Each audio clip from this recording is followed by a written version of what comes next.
New testimony from a North Korean soldier fighting in Ukraine reveals disturbing details about the brutal reality of the war.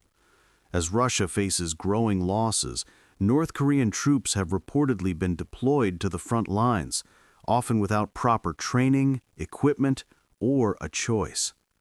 Today, we uncover what these soldiers experienced and what their stories reveal about the true cost of this conflict.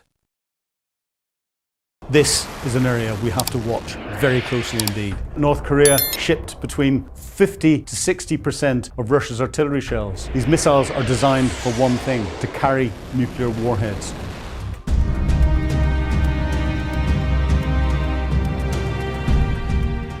Welcome back to The Sun Battle Plans Exposed. Today, we turn our gaze to one of the world's most reclusive and enigmatic nations, North Korea. A land shrouded in secrecy, yet with military capabilities that demand our real attention.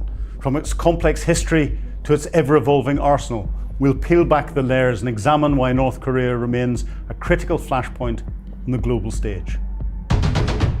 To understand North Korea today, we must first look back. However, before I start on that, let's look at the geography. North Korea, bordered by China to the north. However, it's got a small border with Russia. Pyongyang, its capital city, is a mere 120 miles from Seoul, the capital of South Korea. In ballistic missile flight time, that's measured in minutes.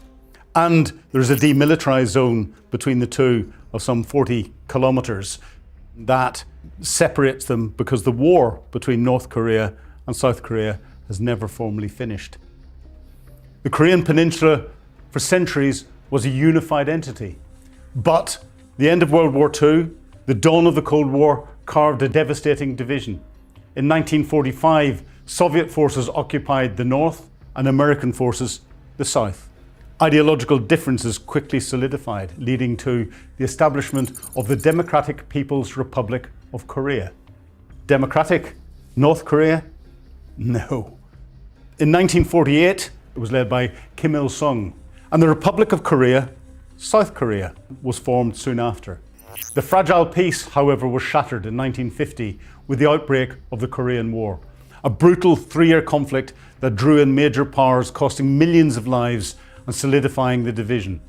It ended in an armistice, not a peace treaty, and it left the two Koreas technically still at war. This unresolved conflict is the bedrock of North Korea's militarization. The armistice created a demilitarized zone, or DMZ, as the Americans refer to it, DMZ in English. A 250 kilometer long, 4 kilometer wide strip of land that acts as a buffer between North and South Korea. It is the most heavily fortified border in the world, a stark reminder of the frozen conflict. And despite its name, the DMZ is anything but demilitarized. It's bristling with troops and minefields and surveillance equipment on both sides. Incidents along the DMZ, though less frequent now, serve as a constant reminder of the volatile situation. And we see artillery exchanges into it. We see troop incursions into it. We have South Korea broadcasting pop music and propaganda into the north, and North Korea trying to retaliate in like ways. North Korea's military, known as the Korean People's Army, or the KPA, is one of the largest in the world, with an estimated 1.3 million active personnel and millions more in reserve. This massive force is a direct reflection of its military first, or Songun policy, where the KPA is prioritized above everything else. This isn't just about defense, it's about projecting strength and maintaining internal control, and acting as a deterrent against perceived external threats. So let's break down some of their conventional capabilities. The KPA boasts a formidable array of conventional weapons, many of them Soviet-era designs, but continuously modified and indigenized. They have thousands of artillery pieces, including long-range systems capable of easily reaching Seoul, tanks, armored personnel carriers, and a substantial submarine fleet. The Special Operations Forces are also highly trained and numerous. We've seen them used in the war in Ukraine. Their basic military skills are very, very good indeed. Their advanced military skills, less so. But they're numerous and pose a significant threat in any conflict scenario. But the real concern for the international community lies in North Korea's weapons of mass destruction programs, particularly its nuclear and ballistic missile capabilities. Despite international sanctions, Pyongyang has relentlessly pursued these programs. They've conducted multiple nuclear tests, demonstrating an increasingly sophisticated understanding of nuclear device development. Their ballistic missile program has also made alarming strides. Only 10 years ago, 8 out of 10 relatively short-range ballistic missiles would have failed in their tests. Now, North Korea is producing long-range intercontinental ballistic missiles that are working very well 9.5 times out of 10. From short-range missiles that can target South Korea and Japan, to intermediate-range systems and crucially intercontinental ballistic missiles theoretically capable of reaching continental United States. These missiles are designed for one thing: to carry nuclear warheads, fundamentally altering the strategic balance in the region. North Korea's isolation has naturally led it to seek allies, and two major players stand out: Russia and, of course, traditionally, China. Historically, both nations have been crucial benefactors, providing economic aid and at times military support. Even with international sanctions in place, that support has continued. In recent years, these ties have deepened. With Russia facing international isolation over its war in Ukraine, it's estimated that North Korea has, from August 2023 to March 2025, shipped between 4.2 and 5.8 million rounds of ammunition to Russia, primarily artillery rounds, 50 to 60% of Russia's artillery shells. Other munitions are provided as well, receiving in return, it's believed, technological assistance for its satellite programs, its missile programs. China remains North Korea's largest trading partner and a vital economic lifeline. While Beijing officially adheres to UN sanctions, the reality on the ground is more nuanced. China views North Korea as a strategic buffer against the US influence in the region, and it is wary of a collapse that could send millions of refugees across its border. That is why China supported North Korea during the Korean conflict in the 1950s. And China is still wary of the US influence that we see in South Korea and the US influence that there is in Japan and elsewhere in Southeast Asia. That buffer is critically important for China. This complex relationship allows North Korea to circumvent some sanctions and sustain its regime. Beyond conventional nuclear threats, North Korea has also emerged as a significant player in the realm of cyber warfare. Now, this is interesting. When you think it's an isolated country, they don't let their people study anything on the internet. They don't have internet access. They don't get the chance to study computer science. They don't get the chance to study technology generally. Literacy rates are quite low. So if it doesn't have access to the outside world, you have to ask where they get their technically and internet experienced personnel from. And when you look at the internet connections into North Korea, it's got two pipelines. There's a relatively small pipeline that goes through Beijing that China supplies. It's been there ever since the internet became a thing. But that is relatively low bandwidth.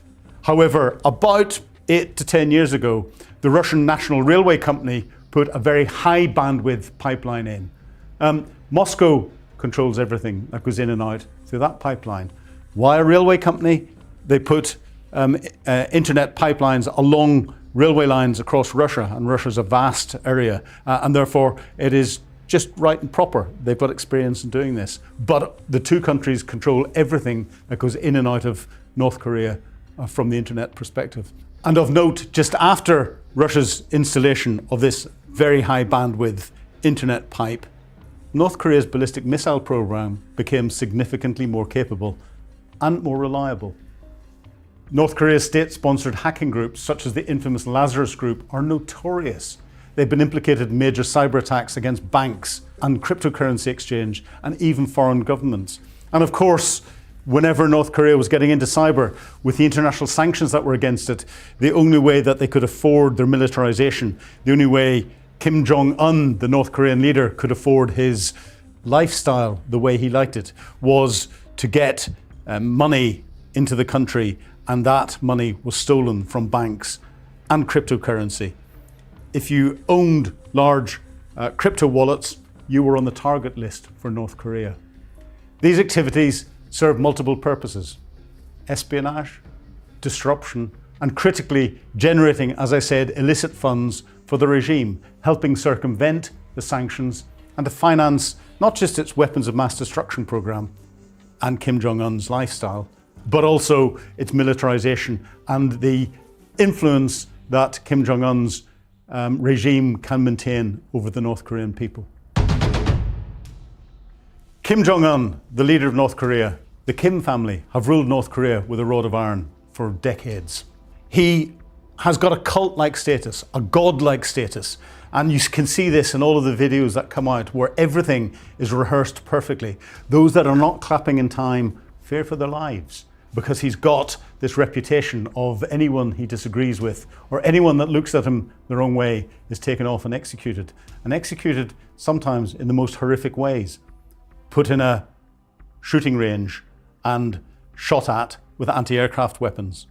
That is as much to send a message as it is to cause anyone that is potentially showing dissent against the regime what will happen to them. The Kim family, a secretive family, there has been traditionally passed from son to son to son. But Kim Jong-un doesn't have a son, he's got a daughter. And it seems as if at the moment he's been grooming his daughter, developing his daughter to take over from him. There was talk that his sister might be in a position to take over from him if anything happened to him. And she comes into the limelight from time to time, but then disappears. His daughter is becoming more and more to the fore as he brings her to the fore of everything that's going on. North Korea is a traditional dictatorship. It is run ruthlessly like a dictatorship. The people that are paying the biggest price for it are the average North Koreans. Poverty is huge. Those that are in power